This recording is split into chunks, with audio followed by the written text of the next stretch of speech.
Et c'est donc l'heure de reprendre notre route 67. Ce soir, portrait de Cathy Vasser. Elle est artisan verrier à Coswiller, près de Saverne.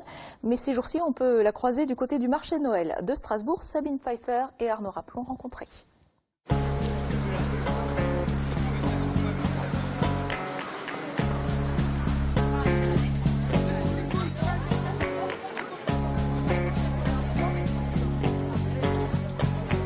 Bonsoir à vous tous. En cette période de l'Avent, il y a des chemins qu'on emprunte souvent, comme ceux qui nous mènent au marché de Noël, comme celui de Strasbourg par exemple.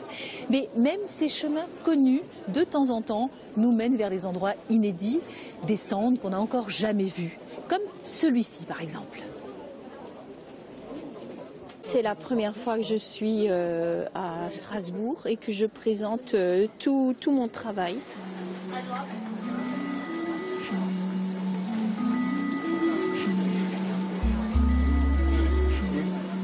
Je travaille comme un peintre, je mets les couleurs entre deux couches de verre que je fusionne pour en faire des plats, des assiettes. Dans son atelier de Coswiller, un petit village près de Vasselonne, Cathy Vasser a mis des années à peaufiner ses techniques. Elle donne à ses objets leur forme et leur relief en les cuisant par-dessus des moules de porcelaine. Pendant la cuisson, le verre se ramollit. Il devient comme du caramel. Il va prendre la forme du moule qui est en dessous. Et la cuisson devra être maîtrisée de telle façon à ce qu'à un moment donné, elle s'arrête et le moule, la forme restera figée. Cathy Vasser part toujours d'une simple plaque de verre. Pour apporter de la couleur et de la texture, elle la saupoudre de pigments, émaux d'origine minérale ou oxyde d'origine métallique. Des gestes d'une apparente facilité, mais en réalité extrêmement précis, fruit de longs tâtonnements. Et elle sait parfaitement comment les couleurs se révéleront à la sortie du four. Le blanc reste le blanc, mais là, par exemple, vous aurez un dégradé de turquoise qui sera laiteux, en combinaison avec le blanc.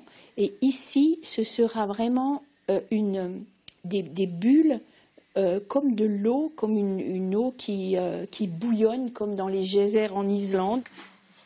Chaque pièce est unique. Une seconde plaque de verre vient recouvrir la première et durant la cuisson, elles fusionneront entre elles en coulant dans le moule qui leur offrira leur forme définitive. Quoique prévu, le résultat la surprend toujours et elle y découvre des univers. Si on voit la transparence du verre à la lumière, ça peut évoquer une nuit quand on regarde un petit peu les constellations avec le passage des nuages, les petites étoiles, les constellations qui passent. Bois de rose, vert islandais, bleu grec ou espagnol, ces gammes de couleurs renvoient à des paysages. Son travail est régulièrement interrompu par des gens du coin ou des touristes de passage venus faire un tour dans sa boutique, aménagée sur place. Mais elle, dès qu'elle le peut, elle s'échappe vers son petit coin de paradis. Ses poneys islandais, avec lesquels elle fait de longues randonnées, et la nature s'amuse. Le verre, c'est comme si c'était de l'eau gelée. Donc on peut jouer avec les transparences et les matières. Si par exemple maintenant je joue avec l'eau, il y a comme une couleur qui s'effectue et on voit apparaître beaucoup plus les reflets sur l'eau, les mouvements de l'eau.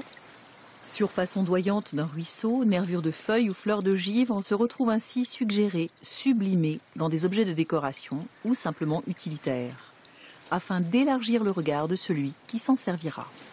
Quand on crée un objet, on se pose pas mal de questions. À quoi il sert, comment il peut être, avec quoi il s'associe.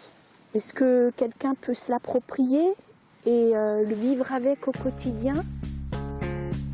C'est avec ce regard toujours changeant sur le verre et sa lumière que notre route 67 s'achève. Encore belle et bonne soirée à vous tous.